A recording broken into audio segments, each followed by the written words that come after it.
And I'd like to spend a few minutes introducing our presenter today. Many of you will know Don Prasant. Don is an innovator and a leader in terms of the ePortfolio community, not just in Manitoba, but throughout Canada, and has participated internationally in many conferences and workshops throughout the world. He is the president of Learning Agents, which was founded in 2000. And they provide consulting and support services for ePortfolio and e-learning to many different organizations and institutions. Don recently presented on ePortfolios at the Canadian Association for Prior Learning Assessments conference recently held in Toronto. And this past May, he was the recipient of the Manitoba Prior Learning Assessment Network,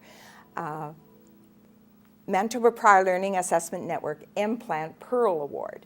And the Pearl Awards are given out each year in recognition of people who, or organizations that have done some outstanding work with regard to the recognition of prior learning field. So Don was one of the Manitobans who was awarded this award last May. He is a past chair of MPLAN, and as I mentioned earlier, he currently presents nationally and internationally on ePortfolios. So I'm very pleased to welcome Don. And Don, if you'd like to come up, we're all looking very forward to hearing about ePortfolios and the 2013 roundup. Well, thank you very much, Deb. You're welcome. Great. Okay, and thanks very much for the introduction. It takes away some of my opening remarks, but that's good. That way I don't seem to be bragging. I've been obsessed with ePortfolios since about 2003. I often tell this story that it's a very sad story, but my honeymoon in 2004 was at an ePortfolio conference. But I'm still married. It was in La Rochelle, so the dinners afterward were really nice. So I'm going to be talking today about ePortfolio and RPL, but I'm also going to be talking about portfolios for learning, which I think is something that resonates in higher education these days. And what I'm going to be trying to do today is bridge the two. And I understand there are some people involved with adult learning centers. I recently presented at ASEC, and I've sort of de-emphasized some of that material, but I'll try and bring that in as I go. The other thing I'd like to say is that there will be a lot of stuff here, especially with regards to portfolios for learning, that will relate to what in the States they call graduate learning outcomes. And I guess what you would call here is your college-wide learning outcomes. So there are going to be some links embedded in what I'm giving you that will should be useful for those people who are starting to work on those issues or continuing to work through those issues. It's fast-paced. It violates probably about 5 of the 8 deadly sins of PowerPoint. Too many slides, too much text on some of the slides, the design's all over the place, the composition is sometimes really bad. It horrifies my wife when she sees this and knows that I'm going out to present it and there's no time for her to clean it up for me. But such as it is, and at least it will be current, and there should be a lot of detail that you can go back and get. And one of the things I'll show you is where you can get this. Certainly Deb mentioned that this is going to be recorded. I also have a web page in my portfolio that supports this presentation. You'll be able to go back and even download the presentation and be able to click on the links live. But without further ado, I'll just get into it. Deb mentioned that I work in ePortfolio and e-learning and what I call e-media. My background is at TV Ontario. I began as a video editor. I dragged TV Ontario onto the internet in the early 90s and ended up leaving the place in about 2000 to come here, actually on a contract with Red River College and their contract training division. Most recently, I've been associated with an ePortfolio solution with WEM called Career Portfolio Manitoba. Formerly, I worked on Career Destination Manitoba, both for youth and for newcomers. That might resonate a bit with some people who have been in town for a while. These days, working on increasingly ePortfolio solutions, with some e-learning as well, working on a project with Médecins Sans Frontières at the moment there. Okay, so let's move on further. Currently, I mentioned we're specializing on ePortfolio. We're offering a service which used to be Career Portfolio Manitoba.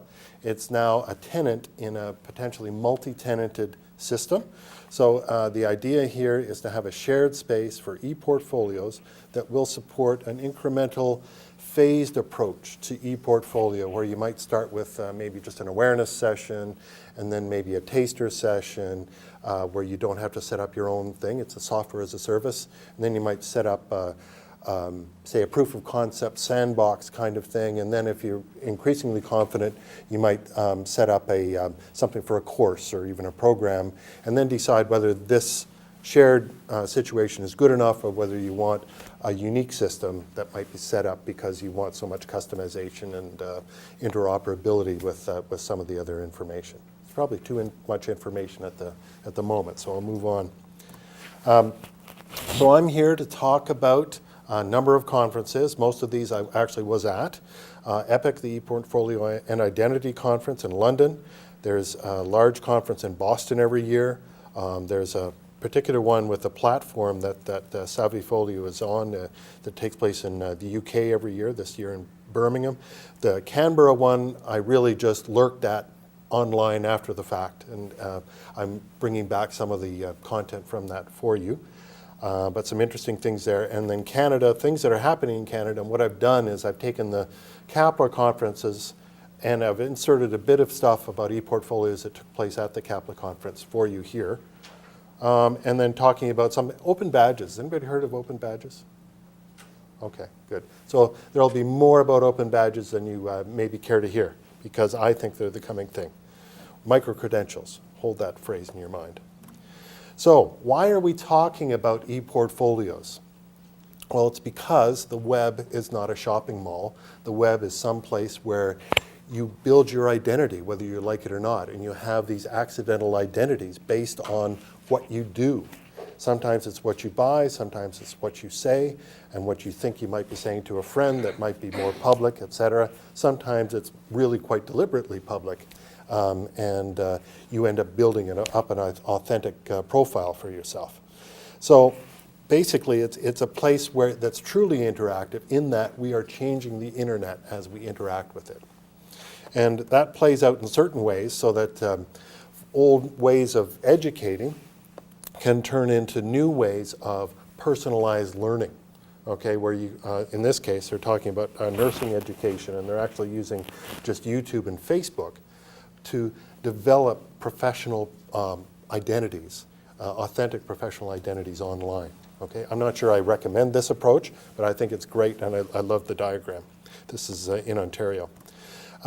So there's a negative aspect to digital identity. So people can sometimes lose their jobs. In addition to these, there was the famous one about the young woman who got a job at I forget where, and sort of moaned that, oh well, they hired me there, I guess I'll go take their money for a while. And the person who in the HR department saw that and said, no, never, don't bother coming in. She lost her job before she even got it. Closer to home, we have a certain mayor, and he's an illustration of the effectiveness of video as digital evidence, okay? Because it was when that video file was about, the police said they had it, that he started to crack, okay? So it gets a force for good or a force for evil.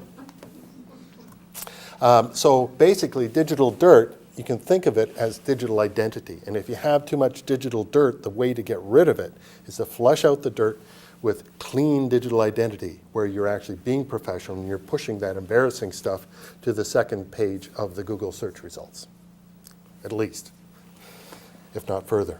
So, and employers, I'm often asked whether employers are interested in ePortfolios. Well, they are, because they're already using your accidental ePortfolio through Google, okay? So they are sourcing people on the internet through things such as LinkedIn.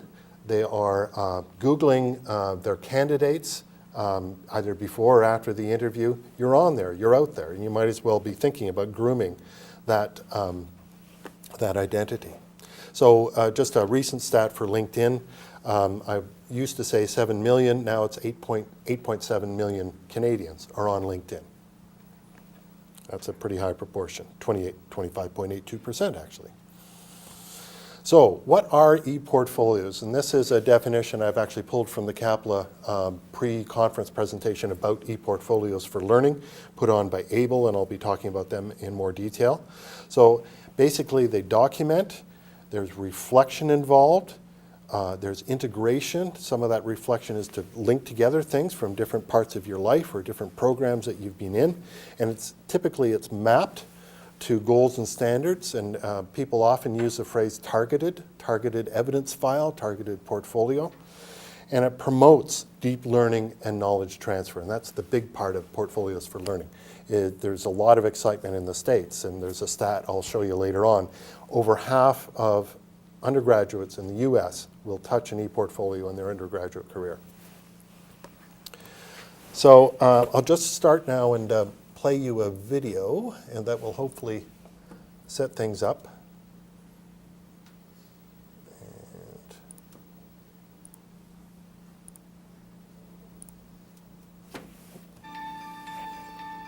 Students today are creating a diverse range of projects that demonstrate their knowledge, but they're still being assessed and tested in the old ways. We really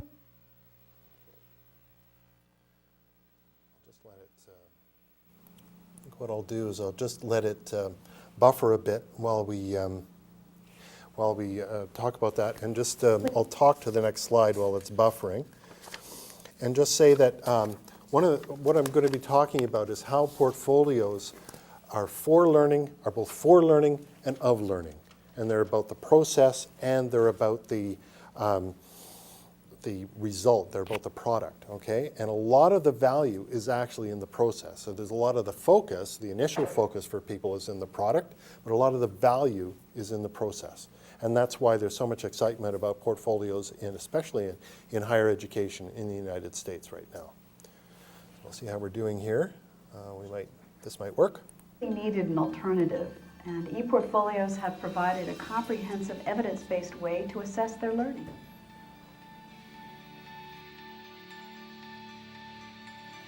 And the ePortfolio is a more holistic type assessment for students that really gets them to understand that we're not just looking at their test scores, we're not just looking at their writing ability on one paper, we're looking at change over time and growth over time, and that's really what we're aiming for in this program.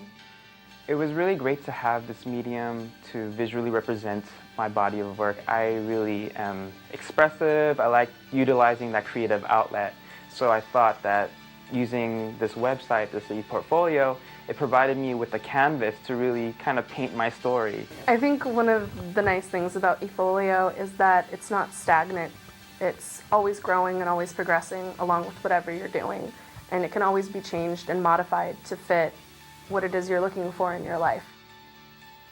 I think the ePortfolio would be valuable to students, and just like it helped me build a confidence, it would also help other students build a confidence as well.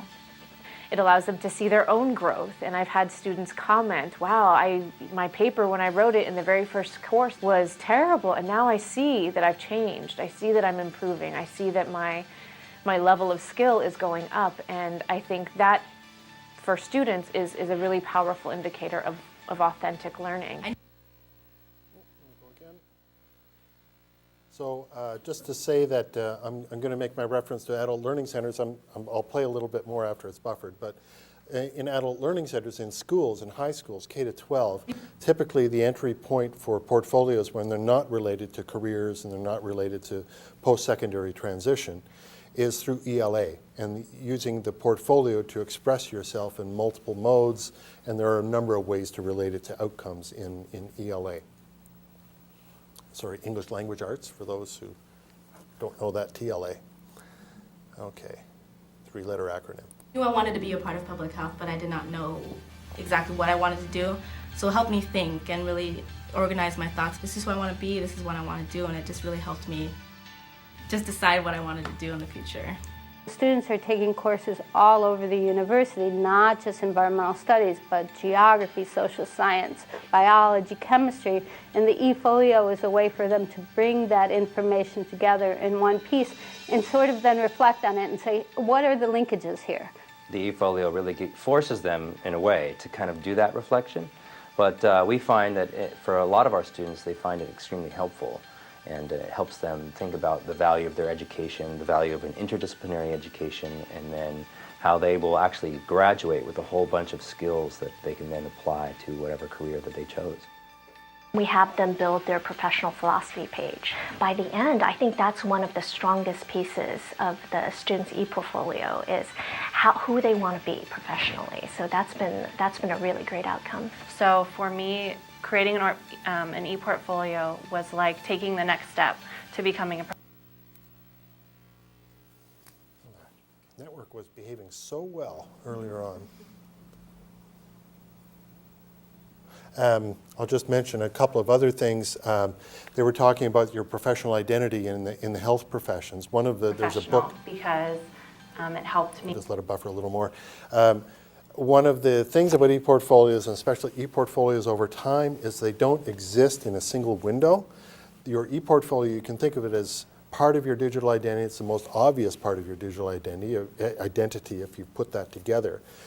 But what you do on the net with your emails and your blogs and your participation in activities such as, say, a professional account on Twitter or something like that, that shows your real self, your authentic self, over a period of time, and it shows your values over a period of time in a very authentic way that's hard to fake.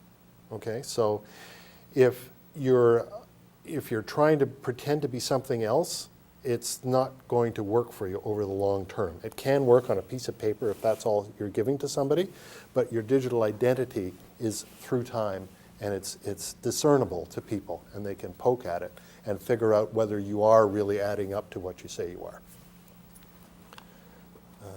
You link what I had learned with where I was going with what I had learned. The online identity, we try to teach students the difference between an identity that they would have for social networks as opposed to an educational or professional presence online where it features their work and their experiences in their electronic portfolios. I didn't really know what I wanted to do, but now as a senior I've done so many things and I just feel ready, and the eFolio just really helped me express myself in a professional way. The first thing that we noticed when we transitioned from a paper-based portfolio to the electronic portfolio is how shareable it was. I sent a link for my eFolio along with my resume, and I encouraged them to look at it. And they responded very positively, and they said they were really impressed, that it was very cutting edge, that I was the only person that had ever applied to their program with an eFolio, and I got a job.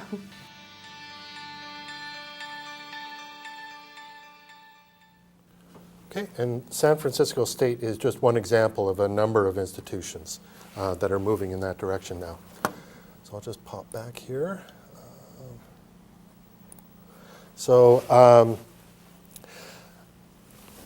Did you see RPL in there? You do? I see it implicitly, but typically universities, they don't really care often don't really care what you know coming in, okay? So I'd like to think that in a college like this, you're not only interested in these values of pushing the integrative learning and deep learning and engaged learning, but also interested in finding out what people have coming in and how they can contribute to that learning and or be recognized for that learning, okay? And that's hopefully what I'm trying to bridge, and that's one of the themes of my career actually over the last few years, is trying to bridge those two. The idea of the portfolio of learning, the portfolio for learning, and the recognition of the learning. So one thing with regard to that, the so-called grandmother of ePortfolios is somebody named Helen Barrett. And there's a diagram that's not in here. I just realized perhaps I should have put it in, where she talks about those two concepts, portfolio of learning, portfolio for learning. And so if you Google Helen Barrett, portfolio of learning, portfolio for learning, it should come up quite quickly, especially if you click over to images. So these are the key messages. In terms of for learning, it's much more formative, tends to be lower stakes. It's all about the process. It's all about the learning and the activities. And it's more forward-looking. In terms of learning, it's a little more retrospective. The product, the showcase, it demonstrates. It's often aligned to particular objectives, outcomes. Can be high stakes. There's some examples of it being high stakes.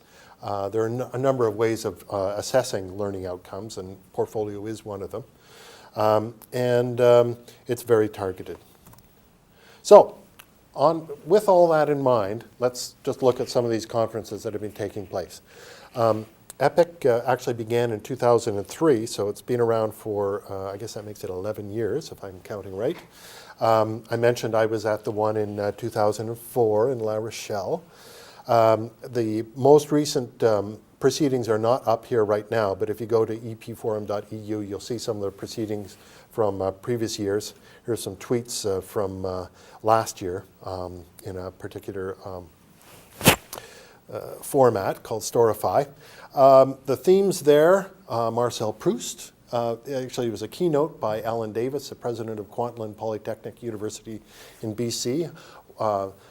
What would Marcel Proust's ePortfolio look like?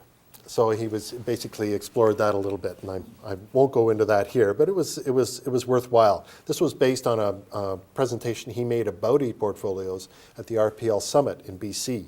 And there is a president of a university who really gets it, who really understands what portfolios are all about. And I'll show you a slide from that presentation a little later in this one. OERs and MOOCs, do I have to explain that to anybody?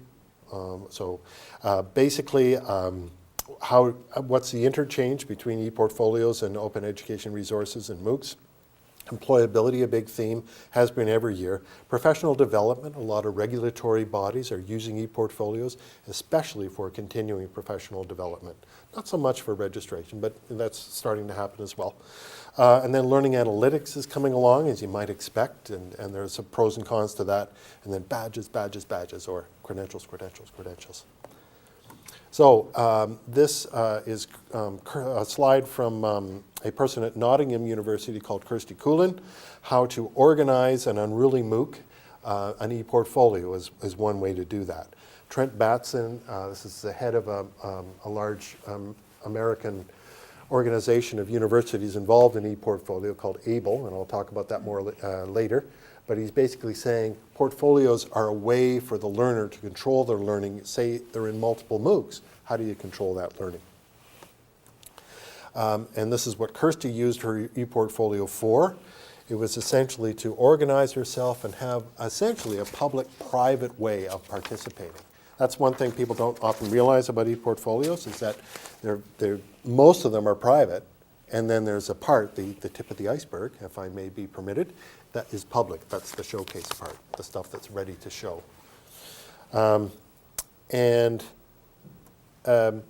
She had a great point to make about these MOOCs. Often learners can get lost in a MOOC, and you feel that you're sort of a nobody. You know, you're thousands, hundreds of participants. One of the things she was pushing was the idea of local learning groups organized to help facilitate participation in the larger, perhaps global MOOC. Okay, so a learning group could be almost like a reading study group, except it's built around the MOOC course, and it would be people locally getting together to support that, and using their portfolios as well. So this, Darren Cambridge, is a presentation by Darren Cambridge, just talking about big data moving into e-learning and e-portfolios, and some pros and cons to that. There's potentially some good that can come out of that. So for example, you can possibly figure out if you've got a potential Christmas graduate on your hands with a student that's not participating and might be sort of dropping out and losing confidence, and you can intervene and maybe give them some supports. But there's an element of Big Brother in that, in terms of tracking them in a way that they don't own, okay? And also potentially some dangers of false inference. So what does the data mean? What does that imply? And one of the things he basically goes in this presentation is some of the potential pitfalls of using analytics, especially in an uninformed way, if you're not a pedagogue and you're a technical person, for example. So ABLE, that's the, I'm glad to have it written out there because I always forget how it goes. but it's authentic, experiential, evidence-based, all that stuff, which is very good with ePortfolio, very consistent with RPL and ePortfolio. So ABLE is a consortium of colleges and universities focused on portfolios for learning. Not quite yet so much about RPL, although there's one major exception to that, and I'll show you that. And they talk about over half of higher education students being online, right, with an ePortfolio. Recent developments, Trent Batson, the director of the organization, is talking about the paper resume being dead. Online resumes are now expected, because they're going to process the text and look for keywords that relate to the things they want. And the idea of an online resume, or a resume you would email to somebody with links, well, that's essentially the beginning of an ePortfolio, okay? So an LMS company is moving into the space, and money being made, supposedly. So challenges, I mean, it's similar to the challenges for RPL. How do you assess a portfolio authentically, in addition to how do you make one authentically? How do you move from the idea of time in the course, time in the class, to outcomes achieved in an authentic way? That's to some extent a bit of a culture change. Now, how does the learner maintain their portfolio? Do they keep on losing it every time they make a transition? So he's encouraging people to join ABLE. I think an institutional membership costs $800, which isn't, I don't think it's all that high. It certainly costs more for me as a corporate partner. They have this national conference in Boston, and they're in the early stages of developing a campus-based conference in Ontario, probably every year in November. And they came to this pre-conference workshop at ABLE to look into that. Here's a couple of books that relate to electronic portfolios and teaching. The one on the right-hand side, the top author there is Tracy Penny Light. She's at Waterloo University, and she led the pre-conference workshop that was participated in by, or led by Waterloo, Guelph, and Notre Dame University. There's a lot of good stuff in here about essentially implementing on your campus, in your institution, and how you have to really think about all the stakeholders that are involved. So, okay, I didn't know this was a build. So basically talking about reflection and learning. A reflection is what really adds the value to the process of ePortfolio. And this is, there should be a citation at the bottom of that. There it is. Carol Rogers from back from 2002. And basically building on Dewey. So just shifting gears a bit, there was a fellow from Notre Dame University who got involved in career services, and he has a very engaged model for dealing with computer services. And you've heard of flipped learning, where the students work on, look at the material before they come to class, and then they work on the problem solving in class. He has a flipped model for portfolios, where instead of the person showing up and you're sort of talking to each other and try to get at what the person wants, the person makes a portfolio, and that becomes the focus of your conversation. And then you use that portfolio through the advising process for the student. So again, he's got the funny build. So pre-engage, he puts together, does their homework. That becomes the focus of the conversation. And then you re-engage and continue to work on it. So again, these slides will be available. I'll give you the address to the website or the web page at the end. So there's one of the stats that points to the fact that over half of U.S. undergraduates are using a portfolio. We don't quite know in what ways, et cetera. It's a very aggregated stat, but I see it as an inflection point for ePortfolios. There's been a fair amount of research with all of the engaged post-secondary institutions looking at how ePortfolio pedagogy can support what the U.S. is calling essential learning outcomes, which is part of their LEAP initiative. What does LEAP stand for? Liberal Education in America's Promise. The idea of a liberal undergraduate education, the idea is that that builds healthy citizens, and this portfolio research is directed at how portfolio pedagogy can support that. And they have a number of really good tools around that. So there's a link at the bottom here that takes you to the page about LEAP. And then on the next page, this is what they call value rubrics, a number of great rubrics that they've set up. And I've really simplified this one for the slide. But if you go to that link at the bottom, you'll see a number of rubrics for each of the portfolios and how the indicators that they're talking about and the demonstrations of how those learning outcomes are being achieved. Again, this is another study done with employers at this time and talking about, would you look at an e-portfolio? And over 80% of employers said yes, they would look at an e-portfolio. It's just maybe they wouldn't spend a lot of time on a bad e-portfolio. Maybe they wouldn't spend a lot of time on the entire portfolio, but why wouldn't they want to look at information that's relevant to what their needs are if the person frames it in that way? I mentioned this fellow at Notre Dame. He has a focus group of employers, so this is a very small N. It's only 11. But he talked to the focus group, and this is similar to some work I did back in 2004 with some folks in TLG here locally. And that is, would you click on an ePortfolio link in an email? Say the person had it in their SIG file. Maybe they would. Over 80% said they would. If you're at a career fair and somebody pulled out their tablet and showed you a relevant part of their portfolio, would you look at it? Yes.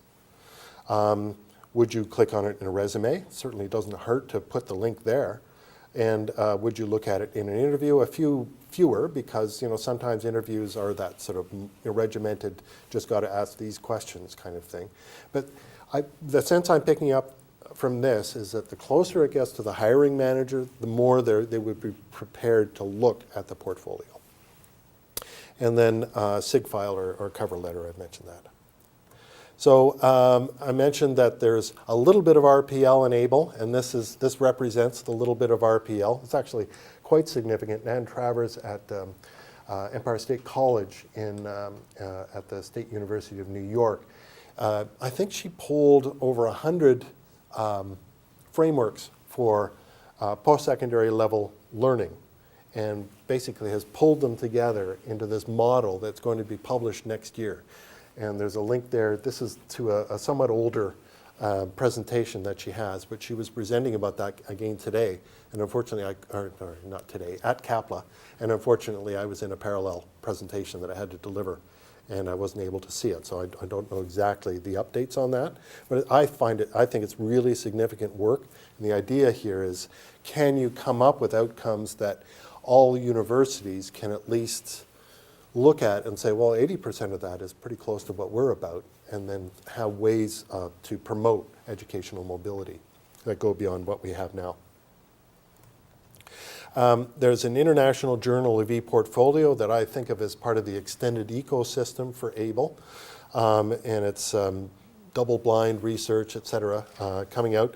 This is in the most recent article, most recent issue, the idea of an ePortfolio as a living portal. This is a hermeneutic approach to ePortfolios that kind of blew my mind. I was reading it on the plane going to CAPLA, and it's somebody, I think at Stanford, at Stanford, who basically talks about interviewing people, taking the text of that interview about their lives and putting it out there into a transcript, and then starting to use that and massage that and create a dialogue around that develops into an ePortfolio and develops into her so-called living portal. There's a lot of stuff in there that I think I'll be coming back to in the future. Mahara UK, that's my platform. Mahara is an open source ePortfolio that was originally developed for the post-secondary system in New Zealand. There are some massive systems down there, one actually for K-12, and a slightly smaller one, ironically, for post-secondary, and also in other parts of the UK, in Finland, and I'm just hearing about one in Switzerland now, sort of multiple institutions being part of these massive platforms. So it was released in 2008. I think it's really hitting its stride in terms of maturity now. It's got a number of features that are great. And these were the themes at the conference in Birmingham, which was actually at the, anybody know Bird's Custard? It's at the old custard factory in Birmingham, and it's turned into quite the sort of what would you call it? Like a business development kind of place. And here are some just some pictures from the sort of tweet stream that was there. This is a fellow in a school near Wales, actually. Perrin's School is doing some very innovative things with ePortfolios. And bringing in the aspects of employability again here, and somebody managed to earn some badges while they were at the conference. So I'll have a little bit more about badges soon. So I talked about the technology hitting its stride. This is a bit like Moodle, which is a massive system out there now. It took probably about 5 or 6 years for people to really start taking Moodle seriously. And I'm thinking this is about the stride that Mahara may be hitting now.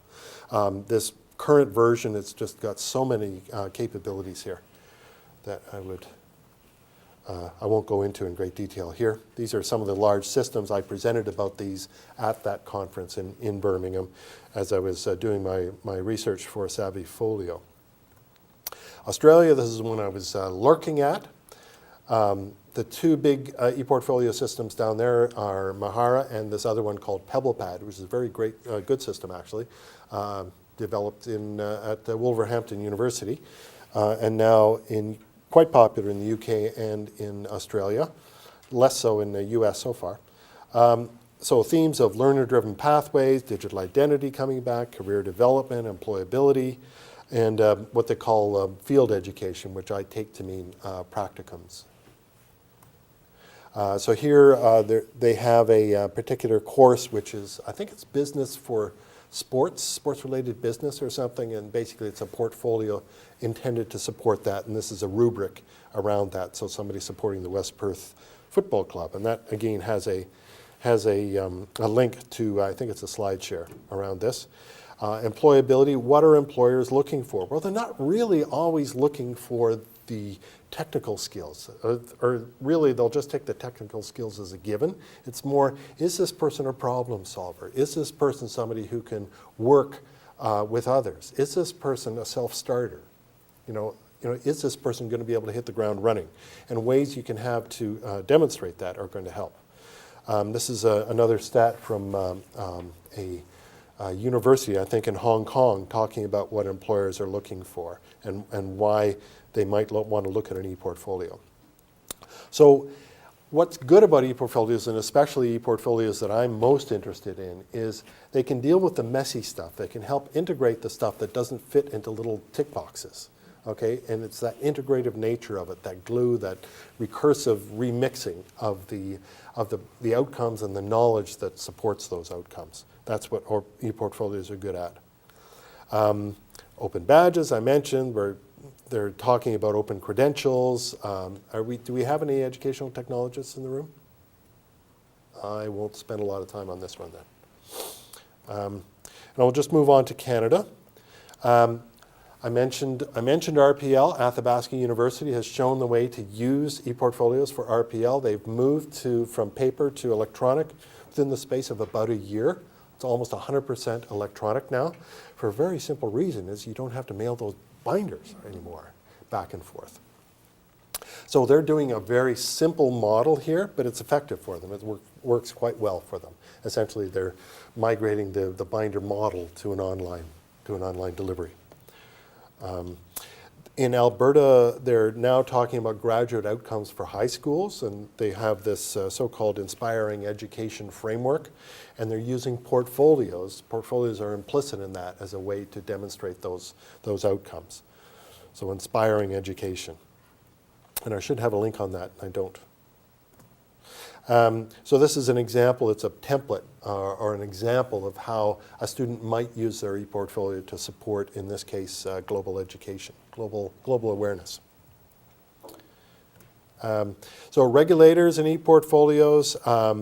At the bottom there, regulatory bodies are starting to use them as essentially targeted evidence packages. In this case, it was to bring how are we going to work with you? It's like a triage at the beginning of the process. And this, I think it was audiologists in Ontario were using this.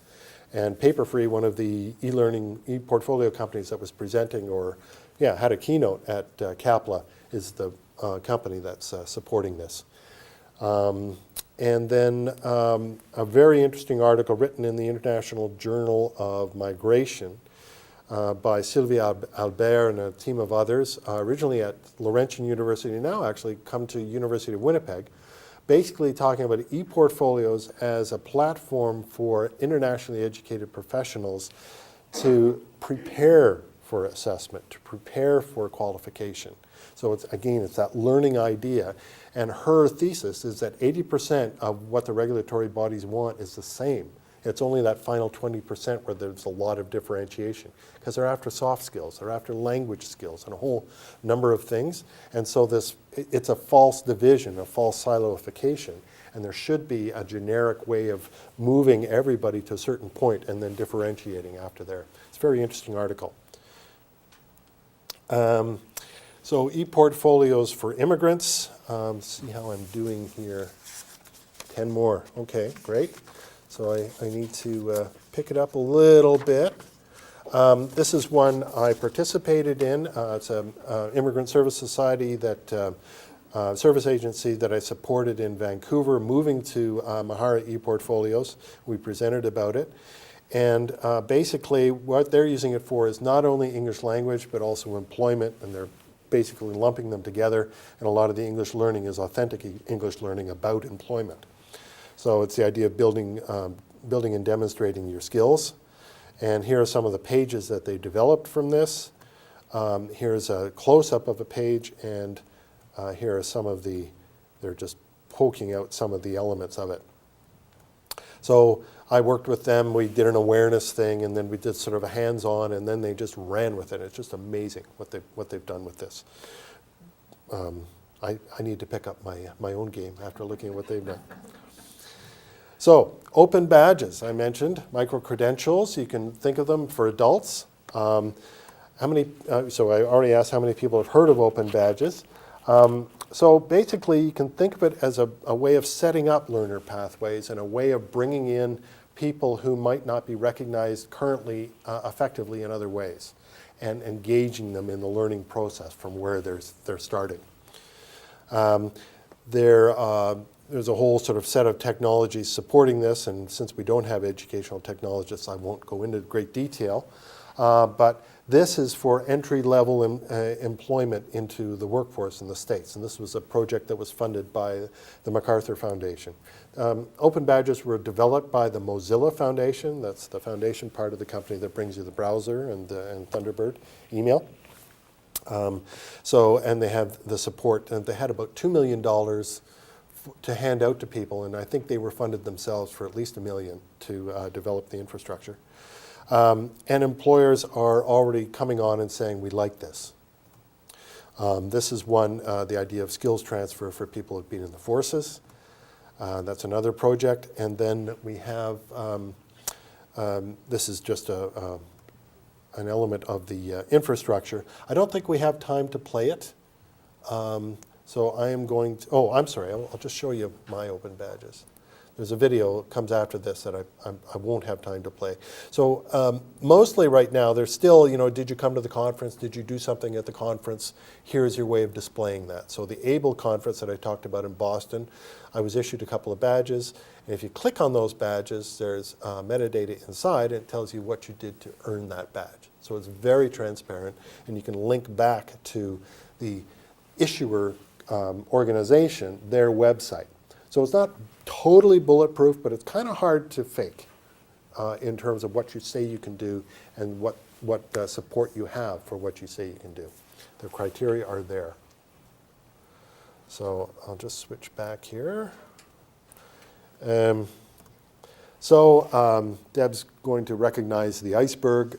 Basically, this is talking about badges concealing a whole lot of infrastructure in the background. What ways are they created? What criteria are they assessed from? What criteria are they issued by, and who issues them? And is it automatic? Is it something that somebody does manually based on their judgment? That kind of thing. But it's just intended to be this lingua franca for skills and capabilities. So this is just some questions you might want to ask if you want to set up your own robust system. So just quickly to say that BC Campus? No, is that what it's called? Yeah, BC Campus. It's shared services for BC universities, online learning delivery, et cetera. They are actually using this platform as well. They are developing a badge system for health professionals, not related to their technical skills, but more to say that, okay, you're a physiotherapist, you're a qualified physiotherapist, but have you worked with First Nations communities? Show me. Show me some evidence of that. Have you worked with people with disabilities? How does that work? Transgender, et cetera. So this is the video that I won't have time to play you because I'm running out of time, but this is, think of a region-wide approach to ePortfolio, and that's what happened in Chicago this past summer. It's called the Chicago Summer of Learning, and over 100 organizations participated in this and brought in kids that were typically not, again, being well-served, underserved populations, and got them engaged in learning by following their passions and awarded badges to support that. And the data is still coming in on that, but they're very proud of what they've done, and I think justifiably so. So there's a little video there to click on, and it's actually directly on the page that you can find out a little bit more, and I have some links to some further things about that. This, again, for the lack of educational technologists in the room, I won't go into this, but basically it's an element for the ecosystem to have even more control about how badges are issued and what they say about an organization that's issuing them and how they're validated, et cetera. And this is a Finnish company that's coming out with this solution that they intend to roll out at a fairly low cost, they say, in 2014. So final words about ePortfolio. Strong correlation between graduate outcomes and employability. I think that comes out. Digital identity is your accidental ePortfolio. It's what can be Googled about you. I think hiring promotion is a form of RPL. Our ePortfolio is for and of. It's reflective and it's potentially social. So it helps you to make your portfolio in a group. It helps to work in a buddy system, and it helps to get comments on your portfolio when you're taking it out to the world.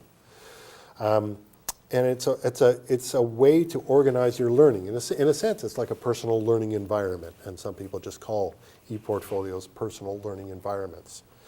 And it supports RPL and what I would call REL, recognition of emergent learning. So RPL, there's potential problem with it being a little too retrospective. You sort of do it and you get recognized and then you move on. Well, what if you want to hang on to your portfolio and do a little gap learning along the way? That's the emergent part. And that's tends to be the lifelong part. So this is Alan Davis again, and this is his model where he's talking about emergent learning. He's talking about RPL. And it's no coincidence that he used to be the president of Empire State University, which is where Nan Travers is, who is developing that global qualifications network. Okay, so this is a president with vision who can actually talk the vision, walk the vision, and I'll be really interested to see what they get involved in over the next few years. And they actually have the same ePortfolio that I support. So future state, this is an old slide of mine. This is basically a vision that's been dragging me along for years, is the idea to say that it's not about getting yourself into one system. It's about looking at the world in terms of what are you doing, how can you collect what you're doing, how can you use what you're doing to help yourself take the next step, and what's in place to help you do that. And I'm, in my very small way, I hope I'm helping make that happen. And in some cases, it's just to say that the future's already here. It's just not evenly distributed. Okay, so some of the examples are out there, and it's just a question of finding them and building on them. So I'll just end up with to say that the support portfolio support page is here, and it's bit.ly/ebigp in 2013, and the big P is significant. This particular presentation is not up there yet. It will be by the end of the day. The CAPLA presentation already is, as well as those videos and supplementary links. I told you it was going to be fast-paced. Any questions in the final couple of minutes? Yes. Couple comments. The invitation to this session also provided a link to your page, so and your example of your ePortfolio. But, the link, for some reason, at least for myself, didn't work. So hopefully okay. we can revisit that. And, Okay, sure. All right, I'll look into that. Just a question from an employer point of view or from an HR point of view. Would you? And I see there's some interest in some stats around adoption and receptivity. Would you be able to kind of indicate who we could talk to from the point of view of being open to incorporating e-portfolios when people apply for positions, that sort of thing? From an HR point of view, are there some organizations? You mean for your students No, going out to the workforce? Staff applying, just the whole notion of employees Okay. adopting some of these concepts, not necessarily thinking of students. Okay, so you're thinking from your point of view, if somebody comes to me with an e-portfolio, if I want to encourage an e-portfolio? Right, from an HR organizational. Right. There's a strong correlation between e-portfolios that are individually owned and led through life and the idea of performance management. What needs to be worked out is that concept of ownership and what the person can take away. And I think agreements are important to put in place to say that while you're here, you're going to be developing stuff for us, you're going to be developing stuff for yourself, and you need to follow the organization's policy in regard to that. But there's nothing stopping you from working with somebody who has a portfolio outside your organization, and you can work with them to turn that into a bit of performance management. Or you could set up your own portfolio system and make it kind of like a skills passport system. And that's kind of what's been developed at New Flyer locally in the past in a paper way. I guess I was asking them basic questions to say if the paper resume is going, and electronic resumes and portfolios are the way of the future, how might we kind of move in that direction and be open to that receiving different formats? Okay, so I think that's partly awareness, but I think it's a lot of the same information, and there are actually some issues, and actually Deb's folks can probably help with that in terms of PLAR Foundation. So there's some dangers in that in terms of what they call the halo effect. So you can look at something and there's a really good video of that person doing an elevator speech, and you think, oh, this person's awesome. And you focus a little too much on that one little item, which is this sort of bright, shiny thing, right? And you're not necessarily looking at the substance. So I think there's some sophistication that's needed and experience of looking at these things and some awareness building that should probably, does that answer your question? Yeah, for sure. Okay, great. Yes? I'm not an educational technologist, but I'm standing in for someone who is. Oh, okay. So I should have known from the NASA teacher. That's right. Okay, yeah. Sorry, go ahead. I'm just wondering, you mentioned earlier that you were just going to sort of glaze over what might be interesting to someone who was an educational technologist. I was wondering if you could talk a little bit about that right now. Well, it's mostly with regard, I think, to open badges and how they can support micro-credentialing. So there's an infrastructure built around that, and there are a number of ways in which an organization can start to engage with that.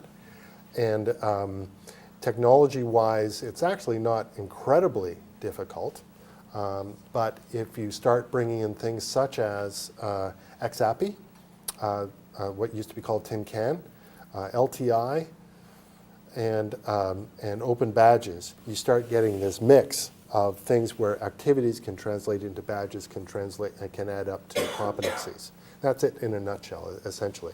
So what I would do is point you to that thing about open badges, and also that slide with the diagram that I said, okay, let's just skip on. That is part of a video, an online video of a keynote presentation. And you'll hear a little bit more about that there. And if you have further questions, I'm happy to point you in other directions. Okay. Just clarification, sorry, the bit.ly site up there is where this presentation can Yeah, that's just a shortened URL that points to a page in my portfolio. Okay, thank Right. you. Okay. Great. Thank you, John. Thank you. I'm always fascinated.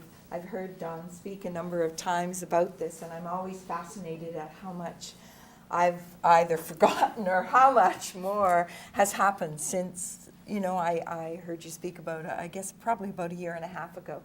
So the message that came through to me was about, portfolios for learning and portfolios of learning, and how this can truly be a lifelong learning tool, and how important I think this is.